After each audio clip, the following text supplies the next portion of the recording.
Hello students, हम chemistry का first chapter कर रहे हैं, some basic concepts of chemistry. Last lecture में हमने जो इसके टॉपिक्स करे हुए थे, होप सो आप सबको वो अच्छे से समझ में आ गए होंगे। उसमें आपने सिग्निफिकेंट फिगर वगैरह कैलकुलेट करना ऐसा कुछ सीखा हुआ था। और इस लेक्चर में हम लॉ ऑफ केमिकल कॉम्बिनेशन करेंगे। इसमें से एक दो लॉज जो हैं वो आपने law of conservation of mass, law of constant composition, ये आपने जो है 9th क्लास में किए हुए हैं, तो एक बार आप वहाँ से इसको रिकॉल कर सकते हैं। तो अभी हम 5 लॉज करेंगे। तो यहाँ पे आपके केमिकल कॉम्बिनेशन के 5 लॉज हैं। Law of conservation of mass, law of constant composition, law of multiple proportion, law of reciprocal proportions and fifth one is law of combining volume, जिसको आप गेल-लेज़ेक लॉ ऑफ गैसियस वॉल्यूम की बात करते हो। सिर्फ ये जो लॉ है ये गैसियस वॉल्यूम के बारे में बात करता है। सबसे first of all law of conservation of mass. Law of conservation का मतलब उस चीज़ को कंजर्व करना, बचा के रखना। तो ये लॉ कहता है कि in all physical and chemical changes the total mass of reactant is equal to the total mass of the product. आपका ये लॉ कहता है कि किसी भी केमिकल रिएक्शन में जो टोटल मास होता है रिएक्टेंट का, वो प्रोडक्ट के टोटल मास के इक्वल होता है। जैसे आप कहते हो कि मैटर को ना हम क्रिएट कर सकते हैं, ना ही क्या कर सकते हैं, उसको डिस्ट्रॉय कर सकते हैं। तो इससे जो है आप जितना आप रिएक्टेंट में लोगे उसको आप जो है प्रोडक्ट में एज इट इज मिलेगा। इस लॉ को हम लॉ ऑफ इंडिस्ट्रक्टिबिलिटी भी कहते हैं मैटर की, कि आपका जो मैटर है वो इंडिस्ट्रक्टेबल है, मतलब उसको आप तोड़ नहीं सकते हो, ख़त्म नहीं कर सकते हो, वो आपको ऐसे ही मिलेगा। यहाँ पे मैंने केमिकल रिएक्शन कंसिडर करी हुई है। मैंने सोडियम क्लोराइड लिया है एक्वस फॉर्म में। एक्वस का मतलब क्या है, वाटर में सोल्यूशन। सिल्वर नाइट्रेट लिया है एक्वस फॉर्म में, उसको कन्वर्ट किया है, ये मेरा रिएक्टेंट है। इधर प्रोडक्ट आएगा सिल्वर क्लोराइड और जो है आपका सोडियम नाइट्रेट में एक्वस फॉर्म में।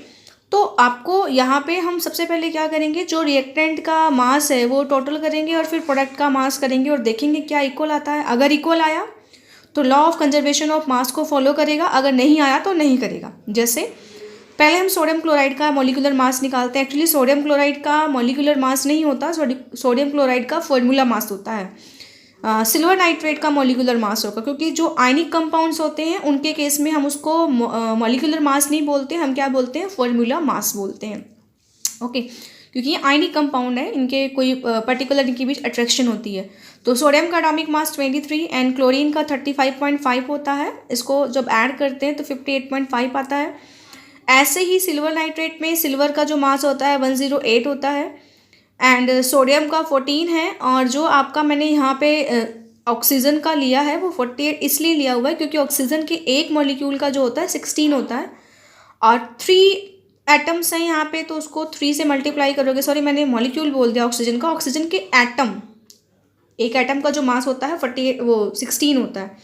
तो 3 है तो 16 मल्टीप्लाइड बाई 3 करोगे तो 48 आ जाएगा। इनको मैंने ऐड किया, मेरा 228.5 आया।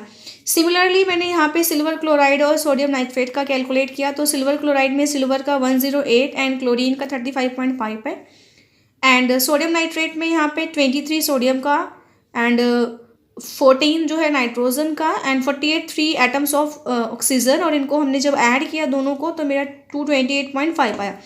मतलब जो मास आपका रिएक्टेंट में आ रहा है सेम वही आपका प्रोडक्ट में आ रहा है। मतलब यहाँ पे लॉ ऑफ कंजर्वेशन ऑफ मास जो है यहाँ पे फॉलो होता है। समटाइम्स क्या होता है कि ये जो आपका लॉ है यहाँ पे कुछ जो केमिकल रिएक्शन होती हैं वहाँ पे, जैसे मोस्ट प्रोबेबली जो आपकी न्यूक्लियर रिएक्शंस होती हैं, तो न्यूक्लियर रिएक्शन के केस में क्या होता है कि जो कुछ मास होता है वो लॉस हो जाता है, मतलब एग्जैक्टली सेम नहीं आता। तो वो सोचने वाली बात होती है कि जो मास होता है वो गया कहाँ। तो उसमें आपको कंफ्यूज होने वाली बात नहीं होती। एक्चुअल में वो जो मास होता है वो एनर्जी के फॉर्म में रिलीज हुआ होता है, जो आपको आइंस्टाइन की इक्वेशन E=mc² से पता चल जाता है। इसलिए समटाइम्स जो law of conservation of mass वाला आपका लॉ है, इसको law of conservation of mass and energy भी बोलते हैं और बोल सकते हैं कि इसको mass and energy can neither be created not be destroyed, it can be converted into one form to the another. तो ये आपका फर्स्ट लॉ हुआ, law of conservation of mass. Next your law of constant composition और definite proportion. Constant का मतलब क्या होता है बेटे? फिक्स, जो कभी चेंज ना हो, जो कभी बदला ना सके। कंपोजिशन का मतलब होता है जिन चीज़ों से वो मिलकर बना हुआ है, उसको आप क्या बोलते हो? कंपोजिशन बोलते हो। और डेफिनेट का मतलब भी फिक्स होता है। प्रपोर्शन का मतलब अमाउंट, जो कंपोजिशन और वो होता है। तो इस लॉ के according a chemical compound is always found to be made up of the same element combined together in the same fix proportion by mass. आपका जो ये लॉ है, ये लॉ कहता है कि कोई भी कंपाउंड हुआ वो कहीं से भी मिलता है, तो उसमें क्या होता है, जो एलिमेंट का रेशियो होता है जो बाई मास कंबाइन करने का, वो सेम है। जैसे कि आपको प्योर वाटर की बात करते हैं, आपका वो प्योर वाटर का सोर्स कुछ भी हो, वट एवर कंट्री से हो, वो आपका जो सोर्स का मतलब कहीं से बारिश का पानी हो, ओशन का पानी हो, सी का वाटर हो, या टैप वाटर हो, कहीं का, इंडिया का वाटर हो या अमेरिका का हो या स्विट्ज़रलैंड का हो, कहीं का भी वाटर हो, तो वो हमेशा उसमें ओनली हाइड्रोजन और ऑक्सीजन से होंगे और उनका फिक्स रेशियो होता है बाई मास 1:8।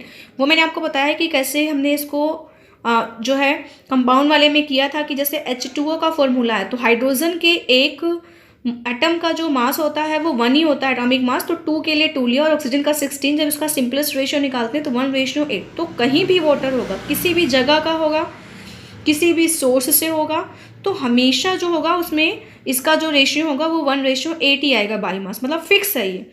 ऐसे ही कार्बन डाइऑक्साइड का कोई भी सोर्स होगा, चाहे आप लाइमस्टोन को हीट करके कार्बन डाइऑक्साइड को निकाल रहे, बेटा आपको लाइमस्टोन पता है ना? लाइमस्टोन मैंने आपको बता रखा है कि जो लाइमस्टोन होता है कैल्शियम का कार्बोनेट।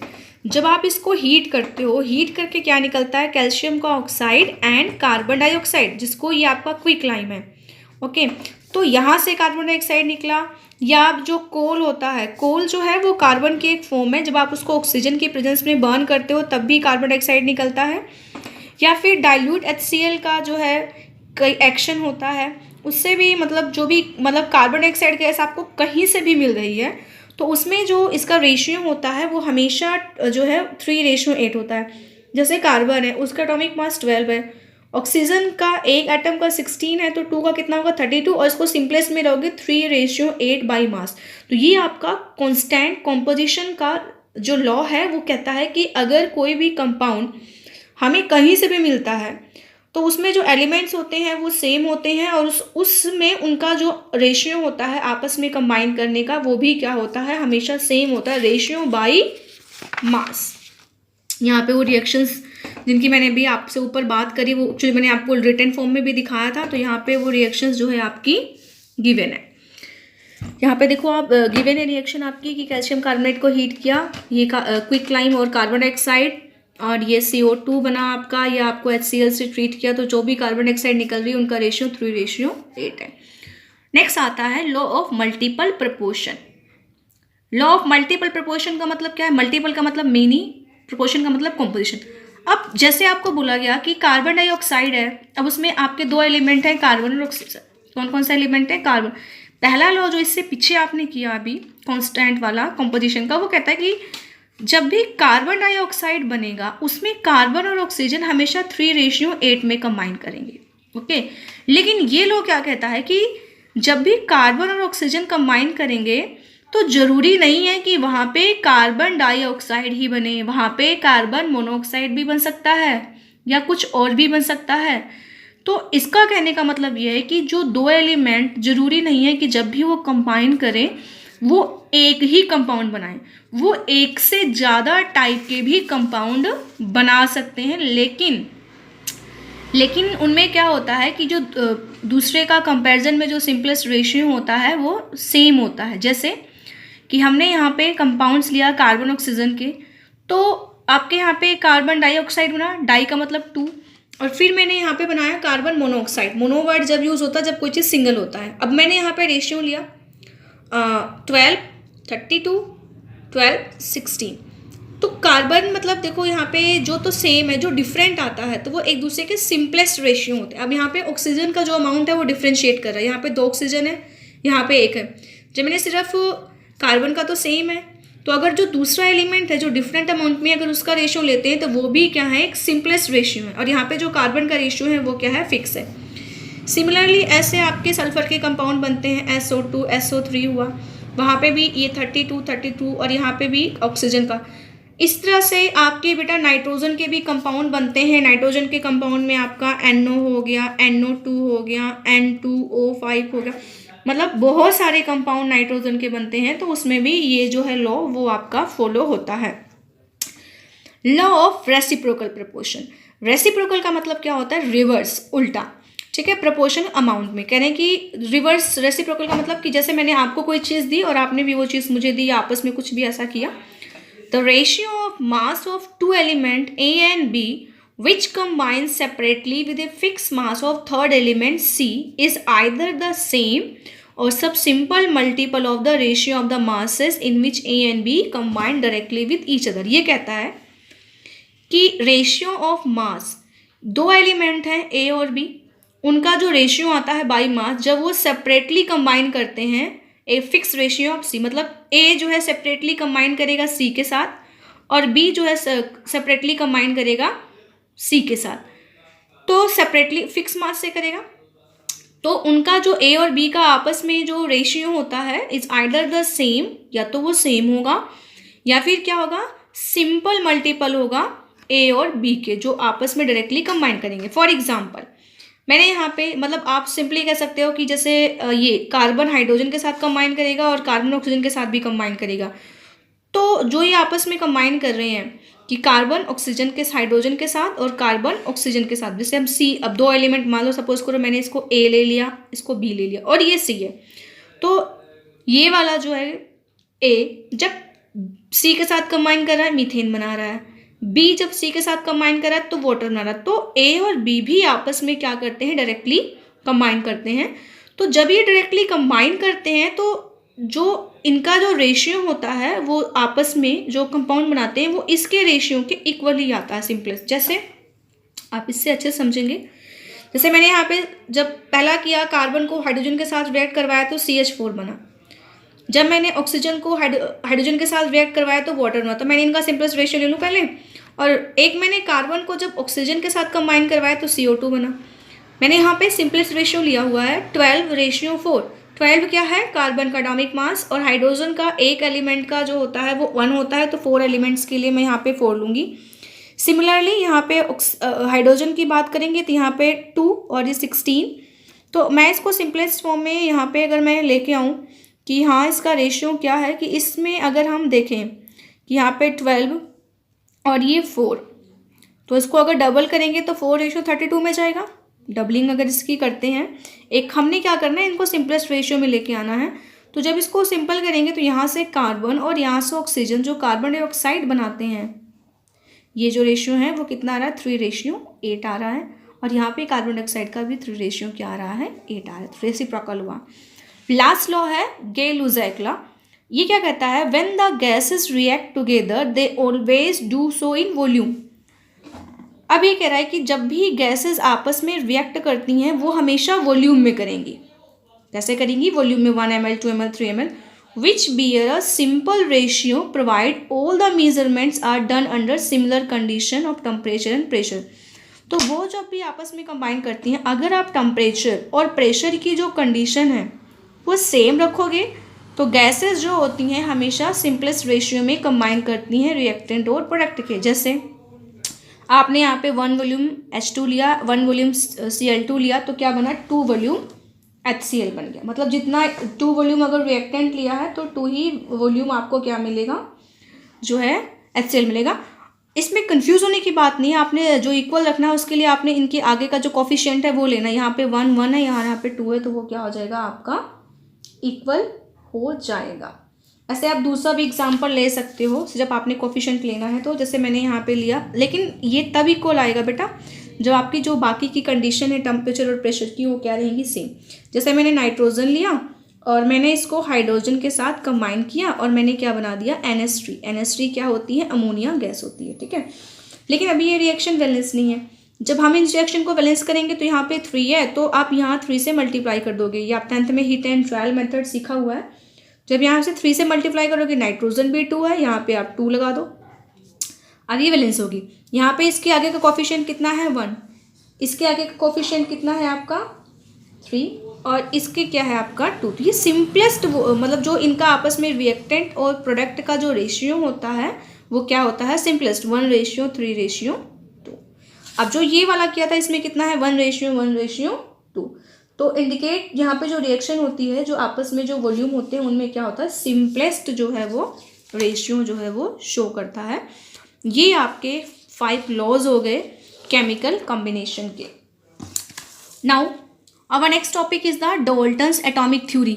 मैं आपको कुछ भी नया नहीं करवा रही हूँ बेटा, सिर्फ आपका रिवीजन हो रहा है। डाल्टन्स एटॉमिक थ्योरी भी आपने जो है वो 9th क्लास में करी हुई है, तो इसलिए ये आपको सारे बेसिक्स हैं। बहुत इजी होती है केमिस्ट्री, बहुत ज़्यादा इजी होती है। डाल्टन्स एटॉमिक थ्योरी क्या है? This theory was given by John Dalton 1808। The main points of this theory of, तो इसमें देखो ये सबसे पहली एटॉमिक थ्योरी है जो दिया गया था। तो इसमें क्या है कि पहला जो उसका पोस्टुलेट है, कहता है कि matter is made up of extremely small individual particle called atom. Dalton ने बोला कि जो मैटर है वो सबसे स्मॉलेस्ट पार्टिकल्स से बना हुआ है, उस पार्टिकल को हमने एटम बोला है और उसको हम फर्दर डिवाइड नहीं कर सकते हैं। Atoms of the same element are identical in all respect, that is size, shape and mass. कि एक सेम एलिमेंट के जितने भी एटम हैं, मतलब कार्बन है तो कार्बन के जितने भी एटम हैं, हाइड्रोजन है तो हाइड्रोजन के जितने भी एटम हैं, तो वो सभी एक जैसे होते हैं। किसमें? साइज में, शेप में और मास में। उसके बाद है atoms of different elements have different masses, size and there chemical properties. Different जो एलिमेंट्स होते हैं उनके, जैसे कि कार्बन के ऑक्सीजन की कंपैरिजन में, ऑक्सीजन की नाइट्रोजन की कंपैरिजन में, तो वो डिफरेंट होते हैं दूसरे से, मास में भी, साइज में भी और केमिकल प्रॉपर्टीज में भी। केमिकल प्रॉपर्टीज का मतलब जो बच्चे हिंदी मीडियम से बेटा रासायनिक अभिक्रिया, रासायनिक करेक्टरिस्टिक एंड प्रॉपर्टीज होती हैं जो उनकी, वो एटम्स ऑफ सेम और different elements combined together to form compound atoms called molecule. अब इसमें क्या कह रहे हैं कि जो एटम्स होते हैं वो सेम या डिफरेंट एलिमेंट्स, जैसे कि सेम का मतलब क्या हुआ? सेम का मतलब क्या हुआ कि जैसे आपने कहा कि हाइड्रोजन के साथ कंबाइन करके H2 बना लिया, और डिफरेंट का मतलब क्या हुआ? मतलब कार्बन ऑक्सीजन के साथ कंबाइन करके CO2 बना लिया। मतलब सेम और डिफरेंट एलिमेंट आपस में कंबाइन करके जो बनाते हैं उनको कंपाउंड या आज टुडे हम उसको मॉलिक्यूल कहते हैं। When atom combine together to form compound, they always do so in the simplest whole number ratio. Next theory कहती है कि जब भी जो एटम्स होते हैं वो आपस में कंबाइन होकर कंपाउंड बनाते हैं तो वो सिंपलेस्ट रेशियो होता है, और रेशियो होल नंबर होता है। होल नंबर का मतलब एक कंप्लीट एलिमेंट जाएगा। ऐसा नहीं कि आप जो है ऑक्सीजन आधी ले लोगे या कार्बन आधा ले लोगे, ऐसा आप उसको क्या लोगे? कंप्लीट होल नंबर रेशियो लोगे। एटम्स ऑफ 2 एलिमेंट में combine in different ratio two form more than 1 compound. Yes, अभी हमने पीछे किया था एक लॉ ऑफ मल्टीपल प्रोपोर्शन। इसमें वही कह रहा है कि जो एटम्स होते हैं, 2 एलिमेंट, जरूरी नहीं है कि जब वो कंबाइन करें तो सिर्फ एक ही बने। मतलब जरूरी नहीं कि कार्बन कंबाइन करेगा ऑक्सीजन के साथ तो वो कार्बन डाइऑक्साइड बनाएगा, वो कुछ और भी बना सकता है। ऐसे ही सल्फर ऑक्सीजन के साथ कंबाइन करके सल्फर का डाइऑक्साइड, सल्फर का ट्राइऑक्साइड भी बनाता है। An atom is the smallest particle that take part in the chemical reaction. Dalton ने अपने नेक्स्ट पोस्टुलेट में कहा कि एटम वो स्मॉलेस्ट पार्टिकल है जो किसी भी केमिकल रिएक्शन में सहभागिता, पार्टिसिपेशन जो है वो शो करता है। An atom can neither be created nor be destroyed. हम एटम को ना ही क्रिएट कर सकते हैं ना ही डिस्ट्रॉय कर सकते हैं। ये डाल्टन के आपके 8 जो है पोस्टुलेट्स हैं जो डाल्टन ने दिया, जिस थ्योरी को हमने क्या कहा? Dalton's atomic theory. ये थ्योरी डाल्टन की फर्स्ट थ्योरी है, एटम की फर्स्ट थ्योरी जो आई थी। उसके बाद अब इसकी कुछ लिमिटेशंस थी, ड्रॉबैक, कमियां थी। It could not able to explain the law of gaseous volume. Dalton ने कहीं पे भी गैसियस वॉल्यूम के बारे में बात नहीं करी है। जो 5वां लॉ था आपका, it could not explain why atoms of different element has different mass, size, valencies. अब आपको डाल्टन ने ये नहीं बताया, उसने ये तो बता दिया कि जो डिफरेंट एटम्स होते हैं उनका मास अलग होता है, साइज अलग होता है, सारी प्रॉपर्टीज़ अलग होती हैं, लेकिन क्यों अलग होती हैं उसको एक्सप्लेन नहीं किया। अगर मैं आपको कुछ भी बताऊँ उसके पीछे का रीज़न ना दूँ तो वो उसने एक्सप्लेन नहीं किया। Okay, it could not explain what is the nature of binding force between atom and molecule which account for the existence of matter in this state, that is solid, liquid और gas. जो है Dalton ने ये भी नहीं explain किया कि जो एटम्स आपस में कंबाइन कर रहे हैं और कंपाउंड या मॉलिक्यूल कुछ भी बना रहे हैं तो वो क्यों कंबाइन कर रहे हैं, उनके बीच में क्या बाइंडिंग फोर्स है, और वो जो डिफरेंट स्टेट है मैटर की, सॉलिड, लिक्विड, गैस, वो क्यों एग्जिस्ट करते हैं. जैसे हम कहें कि आप कहो कि मैं इस पर्सन को जानता हूँ, तो कैसे जानते हो, उसके बीच में कुछ रिलेशन होगा, आपका फ्रेंड होगा, रिलेटिव होगा, तो उस चीज़ के बारे में यहाँ पे डाल्टन ने कुछ भी एक्सप्लेन नहीं किया. उसके बाद है it could not explain the distinction between the ultimate particle of the element और ए कंपाउंड. उसने अल्टीमेट जो पार्टिकल्स होते हैं एलिमेंट्स और कंपाउंड, उसके बीच में भी कोई डिफ्रेंशिएशन नहीं करी. ये डाल्टन की एटॉमिक थ्योरी की क्या थी, कमियां थी. उसके बाद क्या किया, जो उसके बाद वाले साइंटिस्ट थे उन्होंने क्या किया कि जो डाल्टन की एटॉमिक थ्योरी थी उसमें कुछ चीज़ें तो बिल्कुल सही थी, जो कमी थी उसको ठीक करके एक नई थ्योरी दी जिसको बोला गया मॉडर्न एटॉमिक थ्योरी या फिर मॉडिफाइड डाल्टन्स एटॉमिक थ्योरी. उसमें जो लास्ट पोस्टलेट मैंने पढ़ी थी कि atom is no longer considered to be individual, कि एटम जो है वो स्मॉलेस्ट पार्टिकल है और इसको आप जो है एटम को आप डिस्ट्रॉय नहीं कर सकते, इसको एज इट इज़ लिखा. Atoms of the same element में बी डिफरेंट एटॉमिक मासेस. हाँ, डाल्टन ने कहा था कि जो सेम एलिमेंट के जितने भी एटम होते हैं उनका एटॉमिक मास वगैरह सब कुछ सेम रहता है, लेकिन यहाँ पे उन्होंने कहा कि ऐसा नहीं होता. आपने आइसोटोप्स पढ़े होंगे. आइसोटोप्स क्या होते हैं, हिंदी में इसको समस्थानिक बोलते हैं. हाइड्रोजन के 3 है ना, प्रोटियम, ड्यूटीरियम, ट्रिटियम. अब इनका देखो सभी का जो एटॉमिक नंबर है वो 1 1 1 है, लेकिन मास क्या हो गया, अलग हो गया ना.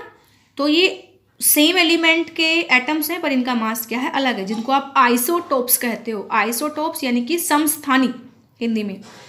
एटम्स ऑफ डिफरेंट एलिमेंट में have same atomic masses. Dalton ने ये कहा था कि जो एटम्स होते हैं डिफरेंट एलिमेंट्स के, उनका मास सेम नहीं होता, उनका मास क्या होता है, डिफरेंट होता है. लेकिन जो आइसोबार्स होते हैं जिनको आप समभारिक बोलते हो, कि इनका जो ये पोटेशियम है, ये कैल्शियम है, लेकिन इनका जो मास है वो क्या है, 40-40 यहाँ पे आप लेते हो. The ratio in which different atom combine with one other may be fix and integral but not always be simple. Dalton ने ये कहा था कि एलिमेंट हमेशा होल नंबर में कंबाइन करते हैं कंपाउंड बनाने के लिए, और जो उनका रेशियो होता है बिल्कुल सिंपल होता है. तो ये बात उन्होंने गलत कही. हाँ, होल नंबर में तो कंबाइन करते हैं, नो डाउट, लेकिन ज़रूरी नहीं है कि रेशियो सिंपल ही हो. Ratio should be complex. Ratio complex भी हो सकता है, जैसे यहाँ पे ग्लूकोज का फॉर्मूला दिया है, यहाँ पे 6:12 में आया है. Atom is the smallest particle take part in the chemical reaction. ये हमने डाल्टन से एज इट इज़ लिया है. और एटम इज नो लॉन्गर इंडेक्सेबल, तो यहाँ पे जो है ये चीज़ आपकी ली गई है. अब उसके बाद आपका आता है एवोगाड्रो लॉ. इस लॉ के अकॉर्डिंग क्या है बेटा, equal volume of all gases under similar condition of temperature and pressure contain equal number of atom. ये लॉ कहता है कि अगर आप क्या रखो, कंडीशन को सेम रखो. कौन सी कंडीशन को बेटा, टेम्परेचर की, प्रेशर की कंडीशन को सेम रखो. मान लो मैंने क्या लिया कि टेम्परेचर मैंने ले लिया 298 केल्विन और मैंने प्रेशर ले लिया 760 मरकरी. अगर मैंने क्या किया है, टेम्परेचर और प्रेशर की जो कंडीशन है उसको सेम रखा है, और मैंने 2 गैसेस ले ली, सपोज करो ऑक्सीजन ले लिया, हाइड्रोजन ले लिया और क्या ले लिया, नाइट्रोजन ले लिया, और मैंने इनके सभी के इक्वल वॉल्यूम ले लिए. कितने वॉल्यूम ले लिए, मान लो सपोज करो मैंने 1 लीटर ले लिया. तो इस 1 लीटर के अंदर जो नंबर ऑफ मॉलिक्यूल्स होंगे वो सारी गैसेस में क्या होंगे, सेम होंगे. क्या होंगे, सेम होंगे. तो एवोगाड्रो लॉ कहता है कि अगर आप सभी गैसेस का इक्वल वॉल्यूम लोगे और उनको सिमिलर कंडीशन में, मतलब सेम कंडीशन टेम्परेचर और प्रेशर की रख दोगे, तो उनके अंदर जो होंगे इक्वल नंबर ऑफ एटम होंगे. और ये वो STP पे, स्टैंडर्ड टेम्परेचर प्रेशर पे 22.4 लीटर होता है. स्टैंडर्ड टेम्परेचर प्रेशर क्या है, स्टैंडर्ड टेम्परेचर प्रेशर जो आपका 273 केल्विन टेम्परेचर एंड 760 जो प्रेशर होता है वो, ठीक है. उसके बाद आता है एटॉमिक मास. ये आपने एटॉमिक मास भी पढ़ा हुआ. The atomic mass of element is the number of time of an atom of the element is heavier than carbon 12. कि कोई भी एटम कार्बन 12 के जो एटॉमिक मास है उससे कितना ज़्यादा हैवी है, वो उसका जो है एटॉमिक मास होता है. 1 एटॉमिक मास यूनिट कितनी होती है? 1/12 of the mass of the carbon 12 isotope. तो जो कार्बन 12 का आइसोटोप है उसका 1/12, तो 12 डिवाइड बाई 12 1 उसके इक्वल होती है। ये सब कुछ आपने 9th में पढ़ा हुआ है। आप केमिस्ट्री के चैप्टर्स मास उठा के देखोगे एटम एंड मॉलिक्यूल, वहाँ आपको टोटल मिलेगा। मैं आपको बार बार कह रही हूँ, कुछ नया नहीं करवा रही हूँ मैं। एवोगैड्रो नंबर की वैल्यू Na से 6.022 इंटू 10⁻23 है। It may be defined as the number of atom present in the 1 gram atoms of element. 1 gram कोई भी एटम आप लोगे उसके अंदर इतने एटम्स जो हैं वो प्रेजेंट होंगे। मान लो मैंने हाइड्रोजन का 1 ग्राम लिया, तो हाइड्रोजन के 1 ग्राम में 6.022 इंटू 10⁻23 एटम्स हाइड्रोजन के जो है वो प्रेजेंट होते हैं। ग्राम एटॉमिक मास क्या है? अगर आप जो एटॉमिक मास है किसी भी एलिमेंट का, जैसे हम किसी भी चीज़ का, जैसे मैंने कार्बन का एटॉमिक मास लिखा तो मैंने क्या लिख दिया? 12 AMU, 12 एटॉमिक मास यूनिट। हालांकि अब मैं इसको 12 U लिखती हूँ, आप भी यूनिफाइड मास। तो अगर आप इसको 12 ग्राम लिख दो, मतलब इसकी जो ये पीछे की यूनिट है उसको चेंज कर दो, तो ये ग्राम एटॉमिक मास हो जाता है। अगर उसको आप मास में चेंज करते हो तो ये ग्राम एटॉमिक मास हो जाता है।